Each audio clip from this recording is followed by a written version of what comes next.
Hello बच्चों। आइए प्रश्न को पढ़ते हैं और समझते हैं।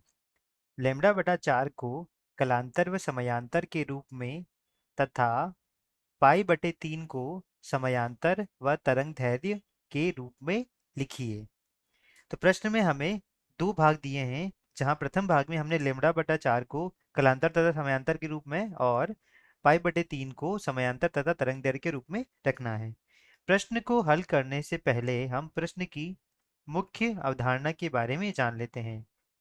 तो इस प्रश्न के लिए जो हमारी मुख्य अवधारणा होगी वह यह होगी कि हमारा जो संबंध होता है कलांतर तथा पथांतर में, वह यह होता है कि डेल्टा फाई बराबर 2 पाई बटे लैम्ब्डा गुणा डेल्टा एक्स, जहाँ डेल्टा फाई होता है कलांतर, डेल्टा एक्स होता है पथांतर तथा लैम्ब्डा तरंग की तरंग दैर्ध्य होती है। द्वितीय पाठ हम ये जानते हैं कि यह तो हमारा संबंध है कलांतर तथा पथांतर में, और यदि हमें कलांतर और समयांतर में संबंध ज्ञात करना है तो वह कुछ इस प्रकार होगा। हम जानते हैं कि ये, मान लेते हैं ये एक तरंग है, तो ये यहाँ से यहाँ तक जो इसका कलांतर होता है वो 2 पाई होता है। तो ये जो कुल समय लगता है वह टी समय, तो टी समय के लिए जो कलांतर होगा वह होगा 2 पाई। तो एक समय के लिए होगा 2 पाई बटे टी, और डेल्टा टी समय के लिए होगा 2 पाई बटे टी गुणा डेल्टा टी। तो यह हो जाएगा हमारा कलांतर। कलांतर को हम दिशा दर्शाते हैं डेल्टा फाई से।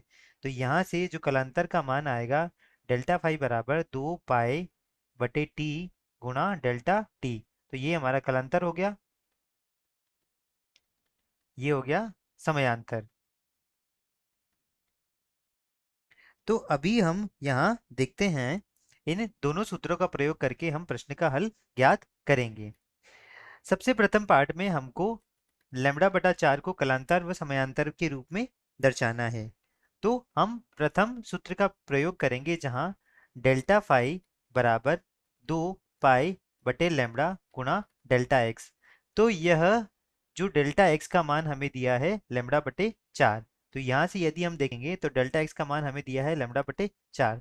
तो डेल्टा फाई बराबर हो जाएगा 2 पाई बटे लैम्ब्डा गुणा इसका मान डेल्टा लैम्ब्डा बटे 4। तो यहाँ से यह मान आ जाएगा हमारा पाई बटे 2। तो यह हमने लैम्ब्डा लैम्ब्डा बटा 4 को कलांतर के रूप में दर्शा दिया है। द्वितीय पार्ट में हमें इसे समयांतर के रूप में दर्शाना है। तो हम जानते हैं कि यहाँ जो डेल्टा फाई का मान होता है, एक और मान जो होता है डेल्टा फाई बराबर 2 पाई बटे टी गुणा डेल्टा टी।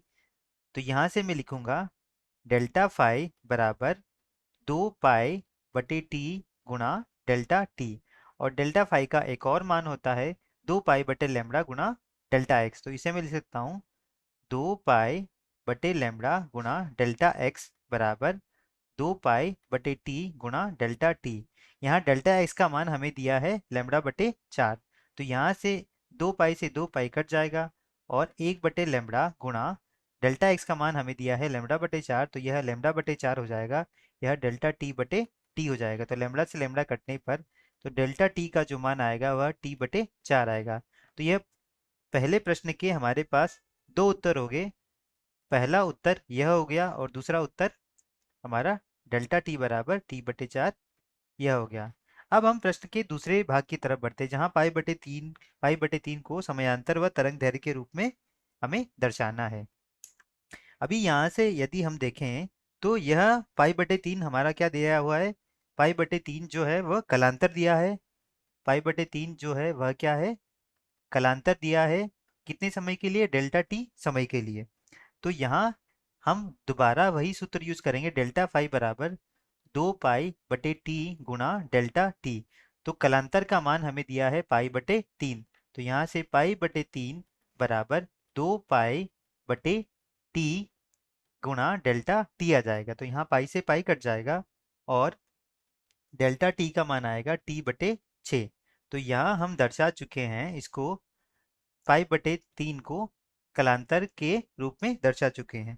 अभी हमें इसको तरंग दैर्ध्य के रूप में दर्शाना है यहाँ पर। तो हम जानते हैं कि तरंग दैर्ध्य क्या होता है, डेल्टा एक्स वही क्या हो जाएगा, तरंग दैर्ध्य हो जाएगा।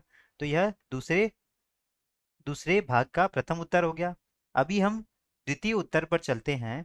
तो हम जानते हैं कि डेल्टा फाई जो होता है बराबर होता है 2 पाई/लैम्बडा। यह क्या है, कलांतर है, और यह हमारा समयांतर है। यहाँ पर ये हो जाएगा, ये कलांतर है, और यह हमारा क्या हो जाएगा, यहाँ से डेल्टा एक्स ये हो जाएगा पथांतर, जिसे हम तरंग दैर्ध्य भी कहते हैं। तो यहाँ से पाई/3 डेल्टा फाई का मान हमें दिया गया है, यहाँ से पाई/3 बराबर 2 पाई/,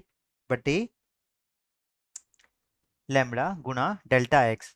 तो यहाँ पाई से पाई कट जाएगा, और डेल्टा एक्स का मान जो आएगा वह आएगा लैम्बडा/6। तो यहाँ हमने पाई/3 को ये तरंग दैर्ध्य के रूप में भी दर्शा दिया है, जहाँ लैम्बडा क्या है हमारा, यहाँ तरंग दैर्ध्य है, और यहाँ ये क्या है हमारा, टी जो है वह समयांतर है।